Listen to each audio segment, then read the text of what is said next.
Hello viewers, technical ভিডিওতে আপনাদেরকে স্বাগতম। আর আজকে আমার ভিডিওটি হতে চলেছে নতুন একটি বিষয় দিয়ে। সেটি হচ্ছে আপনার ফেসবুক প্রোফাইল আপনি কী দিয়ে সাজাতে চান বা কোন ক্যাটাগরি ভিডিও বানান, তার উপর ভিত্তি করে আপনার প্রোফাইল যে বিষয়টি আছে সেটি আপনি সিলেক্টেড করে সেটিংয়ে সেভ করবেন কীভাবে। তো চলুন ধরে নেওয়া যাক যে আপনি একজন ব্লগার, তো তাহলে আপনার প্রোফাইল হতে হবে ব্লগার প্রোফাইল।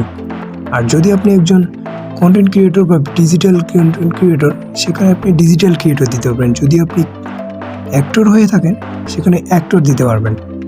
তো আপনি যদি একজন জার্নালিজম বা সাংবাদিক হতে থাকেন তো সেখানে জার্নালিজম দিতে পারবেন।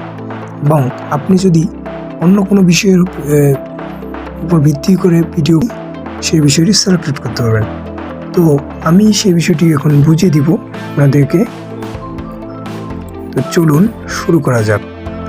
তো প্রথমে আপনাকে চলে যেতে হবে আপনার ফেসবুকের প্রোফাইলে, মেইন প্রোফাইল। তো মেইন প্রোফাইলে গিয়ে আপনাকে দেখতে হবে যে আপনি কী বিষয়ে আছে আপনার প্রোফাইলটি। যেমন আমার এখানে আছে আমার যে প্রোফাইলটি বা ফেসবুক প্রোফাইলটি, আপনারা এখানে চাইলে ফলো দিতে পারবেন। যদি পরবর্তী সময়ে আমার এখানে ডিজিটাল ক্রিয়েটর হিসেবে আমি এখানে ভিডিও ছাড়ি এবং আমার এখানে ওয়েবসাইটও দেওয়া আছে।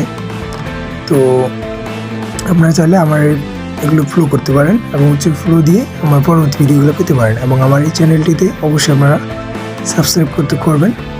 এবং পরবর্তীতে আপনাদের যদি কোনো প্রবলেম হয়ে থাকে, যে টেকনিক্যালি যে কোনো বিষয়ে জানেন না, সহজে জানতে পারবেন আমার কাছ থেকে। কিংবা আপনারা যদি চান যে ভিডিওর মাধ্যমে, তো আমি অবশ্যই তখন আবারও ভিডিও বানাবো। তো সেই বিষয়টি মাথায় রেখে আজকে আপনাদের উপর ভিত্তি করে আমাকে এক বড় ভাইয়া মেসেজ দিয়েছিল যে আমার প্রোফাইলটিকে ব্লগার প্রোফাইলে কীভাবে পরিণত করবো। তো আমি সেটা দেখিয়ে দিচ্ছি। এই যে দেখুন, প্রোফাইল ডিজিটাল ক্রিয়েটর। তো সেখানে আমি ক্লিক করব। ক্লিক করলে আমার যে ডিজিটাল ক্রিয়েটর সেখানে আসতেছে ডিজিটাল ক্রিয়েটর। ওকে, তো এটা আমি এখন কীভাবে চেঞ্জ করব। চেঞ্জ করতে হলে আপনাকে যেতে হবে এই যে 3 ডট মেনু আছে, 3 ডট মেনুতে ক্লিক করতে হবে। ক্লিক করার পরে আপনাকে যেতে হবে এডিটে গেলে আপনাকে সর্বশেষ আসতে হবে এই যে ডিটেলসে, আপনার প্রোফাইলে যে ডিটেলস আছে সেখানে আসতে হবে। ঠিক আছে, তো ডিটেলসে আসার পর আপনাকে এখানে এডিটে চাপতে হবে। এডিটে চাপার পর ক্লিক করার পর আপনাকে ক্যাটাগরি দেওয়া আছে প্রোফাইল, আমার এখানে দেওয়া আছে ডিজিটাল ক্রিয়েটর। তো আপনারা যারা অন্য ক্যাটাগরি দিতে চান, তো সেখানে আপনাকে এই যে কলম আকারের যে একটা চিহ্ন আছে, মানে কলমের চিহ্ন আছে, এই কলমের চিহ্নের উপরে ক্লিক করবেন।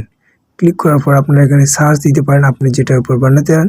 কিন্তু এখানে আপনার অনেকগুলো ক্যাটাগরি, যেমন হচ্ছে actor, artist, athletes, blogger, chief comedian কিংবা designer, digital creator, entrepreneur, fashion model, gamer, journalist, musician, photographer, public figure বা রাইটার।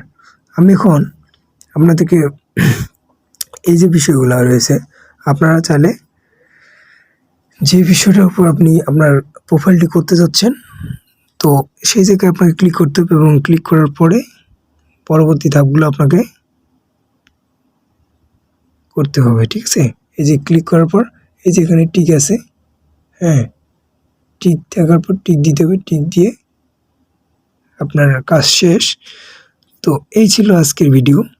তো ভিউয়ার্স, যারা আপনারা এই ভিডিওটি থেকে উপকৃত হবেন, তারা অবশ্যই কমেন্টের মাধ্যমে জানাবেন। আর আপনাদের কমেন্ট এবং ভিডিওর লাইক করবেন। লাইক করলে আমি আরও উৎসাহিত হব যে আমার কন্টেন্টটি ভালো হচ্ছে, কিংবা আপনারা আরও অন্যান্য কন্টেন্ট পেতে রাজি আছেন। তো এই আশাবাদ ব্যক্ত করে বা রেখে আমি আমার এই ভিডিওটি এখানেই সমাপ্ত করছি।